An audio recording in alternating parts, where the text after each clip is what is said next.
Welcome to Unscripted Gaming. My name is Josh. My name is Mike. I am Stan. Gentlemen, how are we doing today on this day of the superb owl number 50? I'm doing pretty good. We're recording on Super Bowl Sunday. It's not going to come out till we just got Don't you mean ID. the Thanks, big Stan. game, Stan? The big game. game. Okay. Oh, Yeah. Roderick Goodell's going to sue us now. Yeah. Lord. Okay, fine. Fair use. Sure. It's not I'm fair. not going to use any Roger Goodell titles or hip-hop. logos. It doesn't work like that. Fair use. Well, I can say it. I can say it in casual conversation. if you Why say can't I say it? It's fine. It is actually. well, when we fine, get I sued by the NFL, I'm blaming you. Go ahead. You Will should. do. All right. Well, gentlemen, it's a new year. We've been playing some video games. think. It was a new year last time we recorded, but hey, Well, it's still a new year.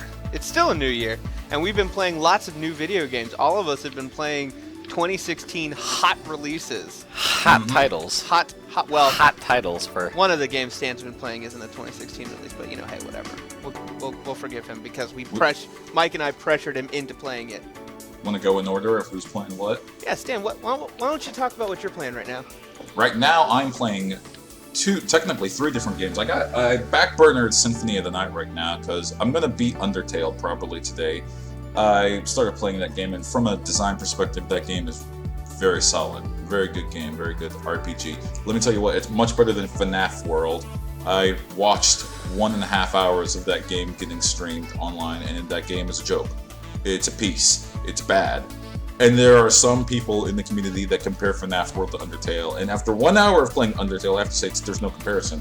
One game is actually feature complete and good so far. The other game is made probably in an hour.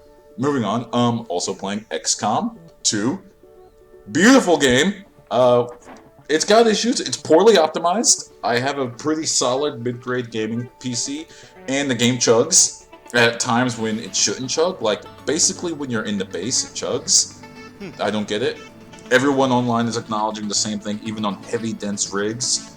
They are saying, yeah, there are certain points where this game chugs, but once you're actually in battle fighting the aliens, which, by the way, unlike in XCOM 1, no spoilers, but in XCOM 1, you lost, and XCOM 2 is you playing the XCOM force retaking Earth. Game. Beautiful story. Good story so far. I've only dumped in about 9 hours. That game is the epitome of just one more move, and I found hours just go by. Yeah, I've not played any of the XCOM games, but I keep meaning to check it out. It's like an advanced game of chess. It's a super advanced game of chess. Also, the setup to get to the battle is just as important and as engaging as the actual battles themselves. Few games actually do that. I even have Enemy Unknown in my library. You should play Enemy Unknown. It's one of the best strategy games I've played in a long time. Oh yeah, and I downloaded Duck Game because you guys said so. Duck game. You stop chanting. That's fine. It's fine. All right, yeah. That's my stuff for right now. You guys go ahead. Yeah, Mike, what have you been playing? I have been playing a little game called The Witness, and for those who do not know, The Witness is tagged on Steam as a puzzle exploration indie open world colorful game. I would say it's a puzzle / adventure game. The lead designer and creator of the game is Jonathan Blow, who was responsible all those years ago for Braid, which is like a puzzle platformer. And I am having a heck of a time with this game. I really like it. It basically, how just mechanically it works, there are panels, and the very reductive way to it's the same kind of interface. So we can put up some pictures in the video here, but basically there's a starting point and an end point, and you have to trace a path from the starting point to the end point, and that is the puzzle. Like, that is the only mechanic, like the actual physical mechanic that you have here. And what this game does is it takes that idea and then just puts in all of these crazy rules. So it starts off very simple, so you know, okay, make a straight line. Okay, now there's obstacles you have to avoid. And it keeps adding in this logic and just plays with that really simple idea in just really cool ways. So you get kind of gradually introduced to a new rule set, makes it more complicated, then it takes that idea and inverses it on its head in a totally unexpected way, even though it usually kind of follows that similar kind of trajectory. That kind of switch always catches me off guard. I don't want to get too kind of in depth about certain puzzles if I don't want to spoil it for anyone, but the game is almost like a Metroidvania in terms of how the world is built too. You know, it's really colorful. It's really like you can tell you're in different environments. Like just it blends so naturally. It's a very gorgeous looking game. But in terms of like the Metroidvania-ness, like you'll come to a door and you'll see a puzzle panel with all sorts of crazy shapes and stuff happening, and you have no idea what's going on there. But you come back and eventually learn, and you can open that door eventually, and it's really cool. Yeah, if you want some very interesting insights too, Mrs. Metroidman and I are getting ready to start playing it as well. But you want some very interesting insight into the development process of the game. Go check out Giant Bomb Presents. It's a podcast they do with Giant Bomb's Austin Walker and CNET's Jeff Bakalar. They actually interview Jonathan Blow, and he kind of talks about his design process for that game and kind of his thoughts behind it. It's very interesting, especially as you get ready to play the game, and I think could very much lead into give you some understanding of why he made that game. I watched a squirty play of it from Jim Sterling. I watched a 20-minute squirty play of it. Not impressed, in my opinion. There's just nothing to that game that looks like it grabs me. Looks like a giant. Looks like it's a puzzle game for the sake of being a puzzle game, which is fine in and of itself. It's just probably just not my cup of tea. Yeah, I think I can certainly understand it's not for everyone, but I think just to watch that game, I don't think you get the full experience of like the aha moment, which is always really cool. Yeah, Fiero is what that's that called. That moment when you realize that like I'm the smartest motherfucker that's ever existed ever in the eternity of ever. Exactly. So it takes it to another extreme. And the game does it constantly finds ways to when you really think you've got it, you've kind of outsmarted it. It takes those ideas, turns them upside down, starts putting those ideas together. So you start dreaming in puzzle shapes and Tetris pieces, and man, that game is really cool. I'm approaching the end of the game, but I've been really enjoying it. Josh, what have you been playing? Well, Josh. Yeah, what have you been playing? I made a deal with myself. As you know, I was playing Tomb Raider. I said, okay, when Tomb Raider's done, I'm gonna finally finish Grand Theft Auto 5 and Wolfenstein before I buy anything else. So I bought The Rise of the Tomb Raider, and I've been playing that the last week, and I am really enjoying that game. It is a very beautiful game, like one of the most incredible looking games, and I can't even run it on very high settings at all because my computer is a chump. But man, even on the low settings, that game is incredibly gorgeous. The voice acting is much stronger and much more believable than the first game, and it does a lot better job of giving you mechanics that are usable throughout the game. Like in the original Tomb Raider, there was a mechanic where you could kill and skin animals, and there wasn't really anything you could do with that besides one particular thing at the beginning. But this game has found ways to make all of that work throughout the game and be an important aspect of that game. The performances are a lot better, like I said, including like not just the voice acting throughout, but like the performances during cutscenes. And it, very interesting story, and I'm very much enjoying it so far. I've only really scratched the surface of what's happening, but I am very much enjoying that quite a lot right now. So yeah, Tomb Raider. You know, on your recommendation, there's a Steam sale going on right now. I bought Tomb Raider. Based on you and Mike's recommendation, I bought Undertale. And also, based on Josh's recommendation, I bought Ori and the Blind Forest. So 2016, much like 2014, is going to be the year where I start experimenting with games based on recommendations. 2015, I just bought whatever just tickled my fancy. But I'm going to start exploring again into the gaming world. All good games. All good games. So let's talk about games. Alright, let's talk about some big news, big giant news. EA's not going to E3. Big, huge news. EA not at E3. EA's pulling a Nintendo. Real quick before we get into that, that was a real Josh transition there.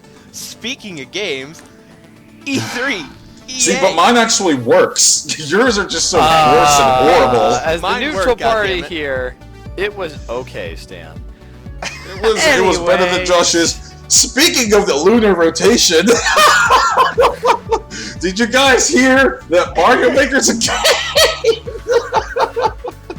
But yeah, that is a huge deal. For the first time in 20 years, E3 is not going to have a press conference, and they're not going to have a booth at the event on the show floor. They're pulling Nintendo. They're going to have their own personal internet event, And they are still doing like a big kind of public show floor type scenario, because I mean they're just doing it not as actual part of E3, but they're still going to have a E3-like presence certainly around it, because they're hosting like a separate event has that the is very most similar. floor space. I mean, EA typically has the most floor space at E3. So for arguably one of the largest video game companies in the world to say, you know what, one of the biggest press events in the world, we're just not going to go to it this year. That's the sign of the end. I mean, it was already the sign of the end when Nintendo said, never mind, we're just not doing this anymore. Now EA's doing it. Who's next? Activision? Then what's left? Yeah, they are going to be doing. They're going to be doing EA similar things, like Mike said. They're going to be doing an event in the area of E3 leading up to it, and in London simultaneously, where not only press can go, but the public can go. And I think that's an important thing to mention, is that it's going to be more public, and I think that's part of the reason why E3 has been struggling over the last few years, and we're seeing things like this, Nintendo limiting their presence and not putting so much focus on the press conference, and EA pulling out, is because we don't need a big expo for the press really anymore. We don't need a place where GameStops and Walmarts can come and, you know, talk and make deals about shelf space, because exactly. that's not how the economy of games works anymore. You need a place where players can come and put their hands on the product. Exactly, and you, like we had mentioned here, the Nintendo Directs, and it's just like, you know, having the time and control to put things together, like a video presentation that you just can stream on Twitch and just kind of hit play and go. It just gives them a much more control over, you know, what actually happens, making it good, making sure you avoid things like giant enemy crabs and Rafi drums, or Miyamoto trying to do stuff in The Legend of Zelda and cell interference not letting the Wiimote work properly. So you get a tightly controlled experience, and everything gets to happen the way you want it to. Exactly. Also, let's just call it what it is. E3 is expensive, and there's not a gigantic amount of payoff for it. Well, especially when a lot of games are going more digital. Many players or many gamers kind of know what they want to buy before they even see it at E3. Example, hey, Nintendo's going to show off some Zelda 2016 footage at E3, we'll pretend. Yeah, cool, I was going to buy it anyways. Almost sight unseen. Why do that when you could just show like an online video and then you get all the coverage for it you need? Plus, let's call it what it is. The gaming press is in kind of a disarray right now. They're kind of trying to refine their identity, because the gaming press is starting to become less of a journalistic arm and more of a marketing arm. And gamers are becoming more savvy to that and kind of not respecting that in a certain light. Yeah, that's kind of a problem you run into when the folks you cover are also the ones who are paying your ad revenues and your server costs and all of that. People notice that. People notice that you just did a very good coverage of a game which was buggy on release, Arkham Knight. 9 out of 10 PC version. Really? Then why was it pulled from Steam? Yeah. Something tells me you didn't actually play that game you reviewed. Oh, no, I'm sure they some played it. glaring issues. I'm sure they played it, and I'm sure they saw the issues, but still 9 out of 10, even though it's become to a point where real journalistic reviews, you have to go to places like The Giant Bomb or YouTube reviews, because can you really trust these giant publications anymore? Especially when their ad revenue is clearly coming from the same games that they're reviewing. The question becomes, there's a conflict of interest here. There clearly is. Right. And wheeling it back here, I don't know if we want to kind of dot the I here on the E3 conversation. I think you are correct here, Stan, that it's, what does a big video game convention that isn't centered around the public, like PAX is, what does it even, look like? It's pretty much people make announcements there because they've always made announcements there, not because it's the best way to get their message out. And now that people are, planning these separate... We're much more plugged in. Exactly. So we don't really need a big kind of convention like that. So it might just, this is certainly a big step towards change at the very least for them. Yep. And there's something to be said for a E3-like event that is more public focused, something like a PAX style, but where the publishers still come together and they get more people to bring you and I in to get our hands on things, instead of just showing us a press conference with a bunch of different developers and then showing us people standing in a room playing it. Like moving it out so that it's kind of like PAX, where it covers the different regions, so people can go and they can try these things before they hit the market. Also, there's so many gaming conventions anymore. Like, E3 is no longer the one-stop shop. It's actually just a branch anymore. So, for example, for my company, TwitchCon, PAX Prime, PAX East, PAX South, Gamescom, the Tokyo Game Show. Then there are these small little events that you probably never heard of. And then there's E3, which is supposedly the biggest of all of them. There's so many conventions to get your gaming info. It doesn't just come from E3 anymore.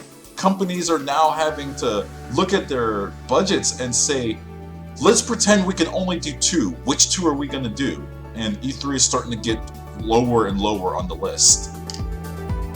Yep. Also because it's more of a press event, not a player event. You want players to look at stuff. The press can only do so much anymore. Let's move forward, though. Yeah, it'll be interesting to see if other companies start to follow suit over the next few years, or which companies do.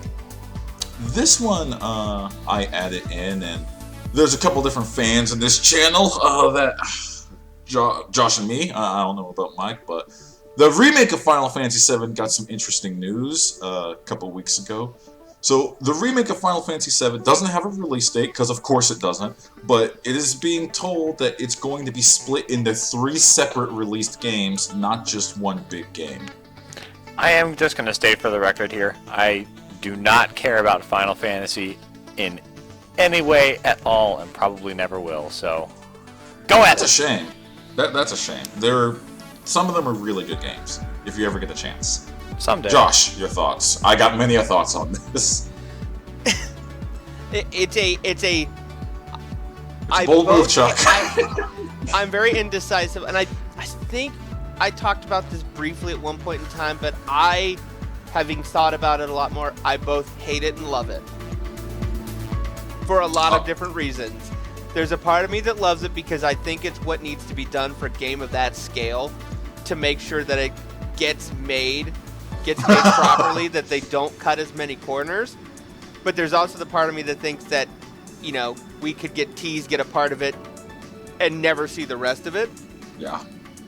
It's also a way that they could get a lot more money out of me than they would if they just charged me $60 for the whole product. Right. And there's also I don't want to play a portion of that game and then wait 6 months, a year, 5 years, 12 years, and then get part 2, and then wait another 24 years and get part 3. So I got something to add to that, but go ahead, finish your thought. It kind of goes with the cycles of the moon of when I think it's a positive or a negative thing to happen to that project. Yeah. So Stan's opinion is that this is a negative thing. Gone are the days when I could just say, you know what, I want to just buy this game, get a complete experience, add it to my library, and if I ever want to sit down and revisit the game, I can. If they're going to release it in 3 separate parts, the reason why Square said they want to release it in 3 separate parts is because they understand the development time of this game is going to take forever. So just, hey, here's part 1. 2 years later, supposedly, here's part 2, or 1 year later, and 2 years later, here's part 3. So they're pulling a Mass Effect. And I'd be cool with that if Mass Effect wasn't already a brand new IP at the time it was released. This game has already come out, it's already existed. We already know how it's going to start and end, let's be honest. Some gameplay changes are probably going to happen, maybe some slight story changes. This means that Square is doing this to get more money out of us. That's Stan's opinion. They're going to charge, I'm going to call it right now, $29.99 per each installment, so they're going to charge you $90 for the full experience as opposed to $60. And that means they're going to buy themselves an extra 6 years of development time, as opposed to the 2 to 3 years we're honestly expecting it to take. I mean, we did see gameplay footage at TwitchCon, and that gameplay footage was gorgeous. My goodness. But how feature complete is that gameplay footage? Because we saw gameplay footage of Final Fantasy 15 8 years ago. And we all know that was bollocks, and that means nothing. So I think this is a bad thing. It's a thing of greed. It's a thing of delaying the inevitable. I hope just release it well. That's it. Let's move forward. Yeah, I believe Josh brought this up and he wanted to talk about this. Binding of Isaac is not going to the Apple App Store. Stan says good. You guys? I've played a decent amount of Binding of Isaac. I really enjoyed that game, and I think that game could very much benefit from a mobile release to get that into more hands. But unfortunately, Apple has a very, very, very tight control on their app ecosystem, and denied their request to get on the App Store for the reason of depictions of violence towards children. Which, if you're not familiar with the Binding of Isaac, theme of the game. Kind of the theme of the game. I mean, it's an animated naked child. I don't, I get Apple getting to reject that because it's their platform and they want a particular kind of ecosystem and a kind of product, but I think there's room for mature content on the App Store, and maybe this is a move to protect children, maybe it's a move to protect their own asses. I don't really know. I don't think the game would be very playable on iPhone. That's what I was thinking about too. I'm curious to see how well they would translate the just the controls here, but I don't think it would be well at all. It would definitely be better on a bigger screen like an iPad, but it's a dual joystick shooter. It's all you really need. It's a dual joystick shooter that uses 4 other buttons. Now I'm forgetting how I play Binding of Isaac. It uses, if you play it on the console, it uses the shoulder buttons for using items or dropping items. Oh yeah, that's right. That is correct. But I don't think that would be that hard to. It would be finicky. It would not be the same experience as on, like, say, a 3DS. Like, on the 3DS, it honestly, me and my wife agree, it just makes sense. But on, like, a touchscreen device, I think it would be a diminished experience. I don't know. But hey, Android's open, so come on. We'll take you over here. Oh Get my on that gosh, Google Play. Don't start it. Don't start it, please. No, there's nothing Don't to start it. No, that's all I'm saying. All I'm saying There's only something to finish you can this get on Google conversation Play. right now. What's up? What's next, Dan? What's up? All right, next, Josh wanted to talk about this. Steve Curry is better in real life at Stephen. basketball than his in-game stats are portrayed in some games. Yeah, you know, it's you hear about this every once in a while with like a professional athlete who's just having a crazy year, but that's just one of those things that People take those 2K ratings very seriously. they do, and you know, you hear all the time, especially getting ready for the big game. They'll play games of Madden. They'll run a simulation 1,000 times to kind of see who's going to win based on player stats and yada yada. But Steph Curry is so good that the fantasy version of him isn't as good as he is in real life, and that's just. There's something about that to me that just kind of blows me away, because you always expect, you know, the video game is the one where you're going to run up a 180,000 to 1 lead on another team, but Yeah, you think the video game is going to be the one where he makes like 11 threes in 1 quarter, and yet it just happened like earlier. oh no, this that's week, the real version of him, the flesh and blood version. That's scary. Yeah. But You know, it's one of those it's one of those things that doesn't need a lot of time, but I just thought that was a pretty interesting little tidbit. Final sports ball. thing we want to cover: sports ball. I got nothing against sports. I actually have much respect towards athletes. I really wish I've been thinking about this for a while. I'm a big basketball fan. I like to watch the NBA. I wish the NBA had more of like a WWE like just presentation. I really do. Like, I'm really hoping, like, you know, if like the Cavs make the finals, then all of a sudden the coach they fired halfway through the season, despite them being the 1 seed, just you know, all glass breaking. Oh my God, that's David Blatt's music, and he's coaching for the Warriors. Oh my God, I want that to happen. I know it won't ever, but that's what I wish that would happen. Not gonna someday. happen. I know it won't, but that's why I want it to happen. Okay, fine. What's next? Moving forward, we're gonna talk about a game that probably doesn't need to be talked about because everyone's already read about it. Star Citizen. This game. Star Citizen, this week that we're talking, was free to play, so you could try it yourself in alpha. That's right, alpha version 2.0. Oh, it's been 4 years and this game is still in alpha. I'm pretty sure the Kickstarter for this game kicked off in about 1974 and has been going on ever since. Yeah, you just had to mail it in for a while, and then they'd like send you a T-shirt or like an 8-track or something. This is the biggest. This game will go in video game history books as the worst example of feature creep almost ever. I don't even care when it comes out at this point. When it comes out, I don't know if it'll ever justify the cost.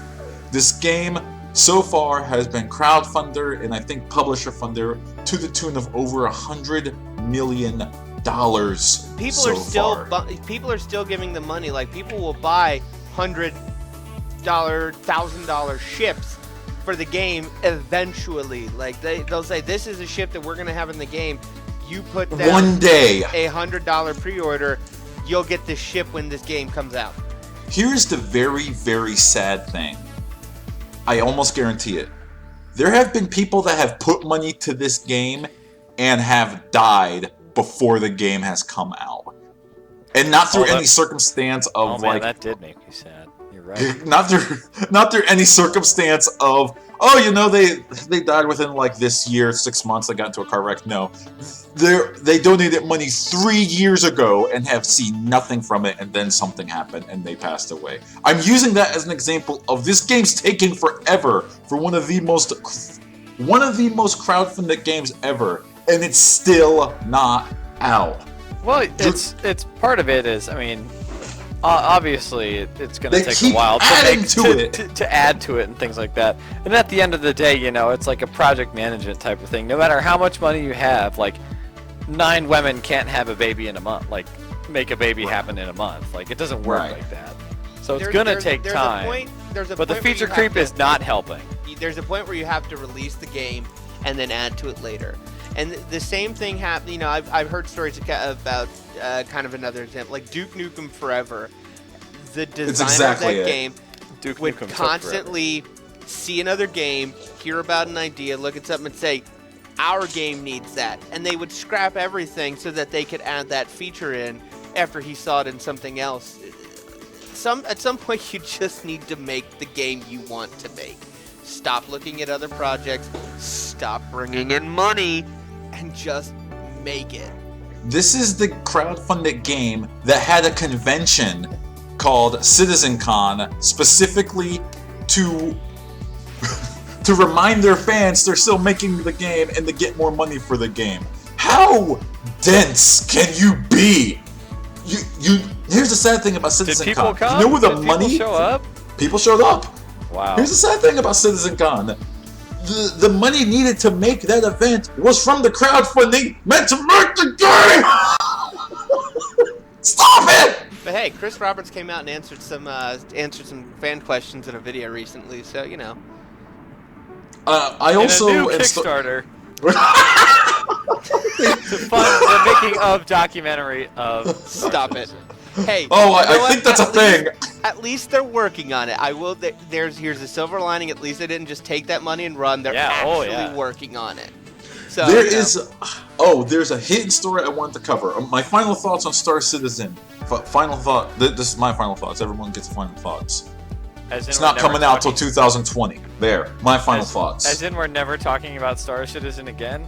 Oh, no. No, Okay. it's gonna come out again.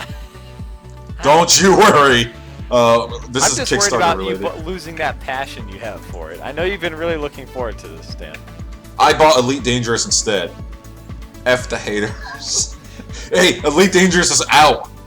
Mike, Say what you will about Elite Dangerous. It's out. You can play it. I dumped 70 hours into it. It's fun. My final on Star Citizen or anything? Star Citizen. Do you have anything? Because I've got one. No, I don't. This is gonna make Stan mad too, but I'm gonna say it anyway. Go for it, mother effer. I can't wait for their fake campaign.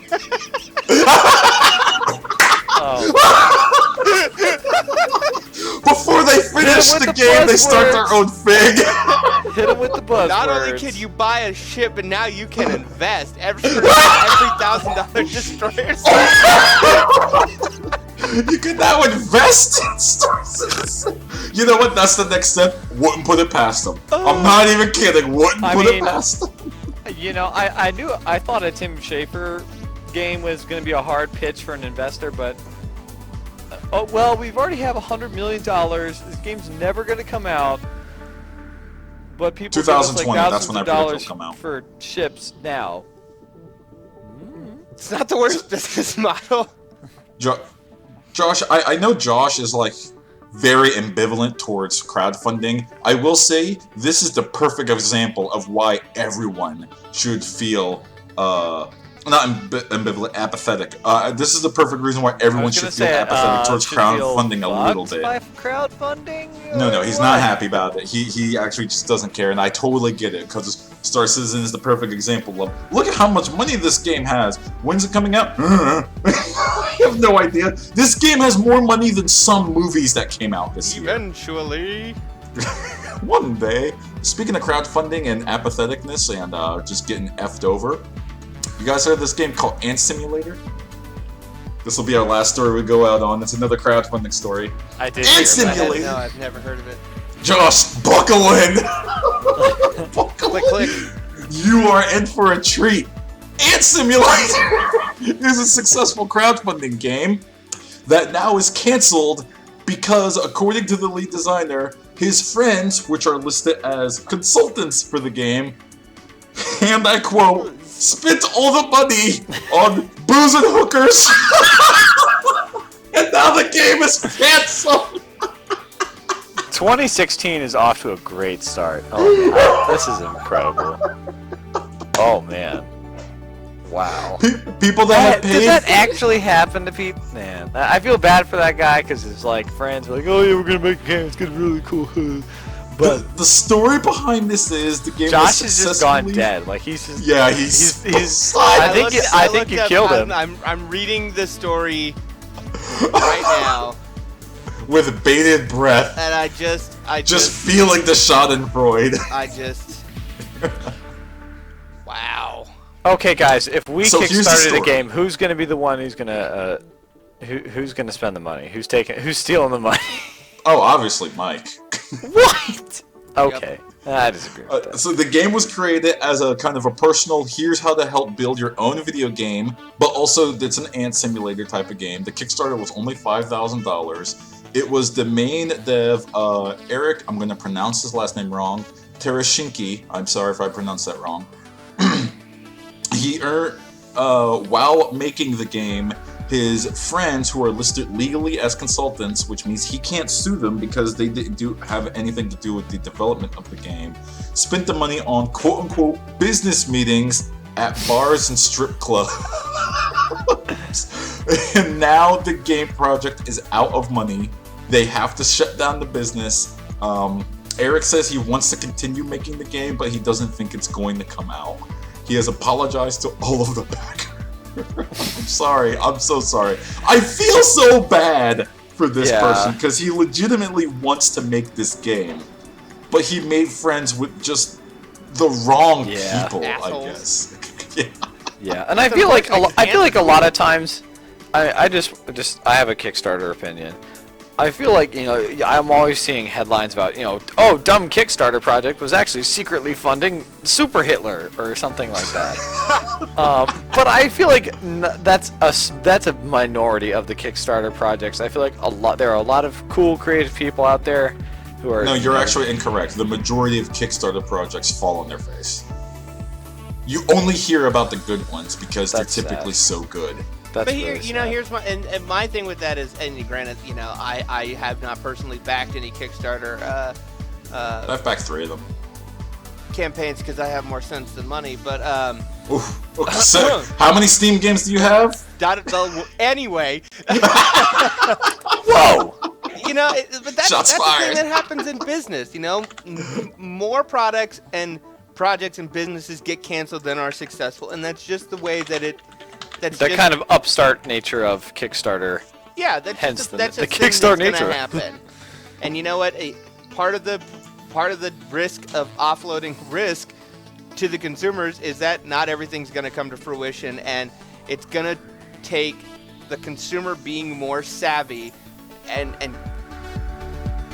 demanding more from the Kickstarter campaign runners to really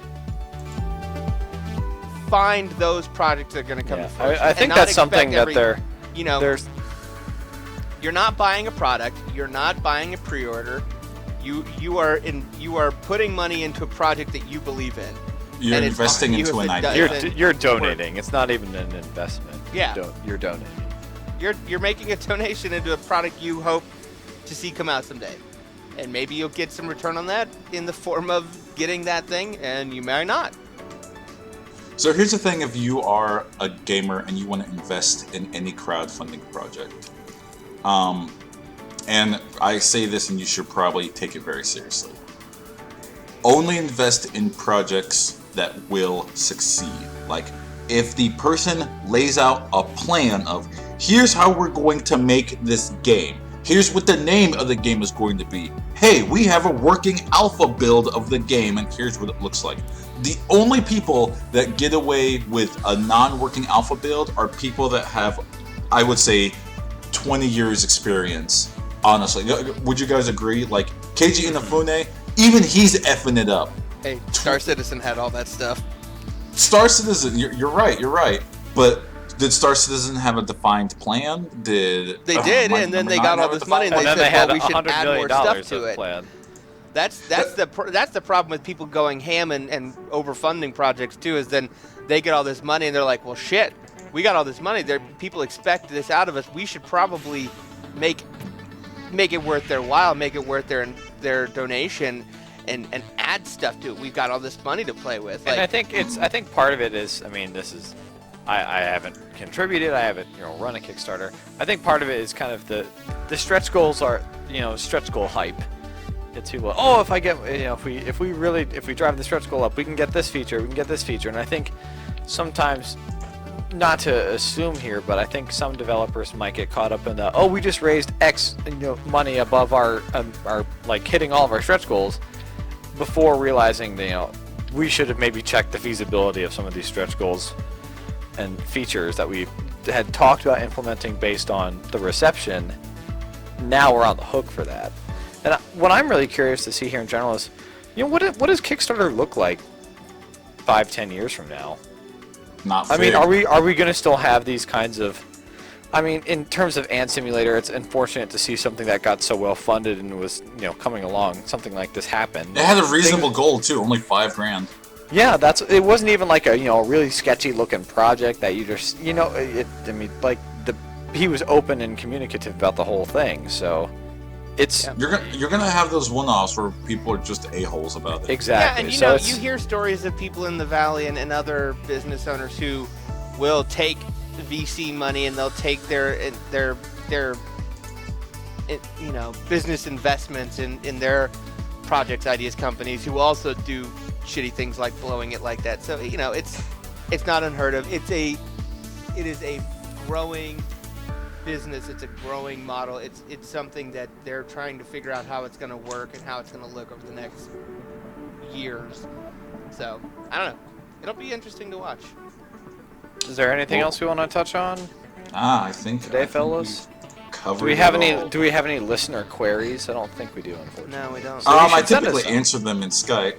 Not Skype, I'm sorry. I typically answer them in YouTube comments. Someone asked us, it was our longtime listener, Izzy Cage, but listened to like every single one of these, probably our number one fan, asked us a couple months ago, what do we think of Payday 2 microtransactions? Go.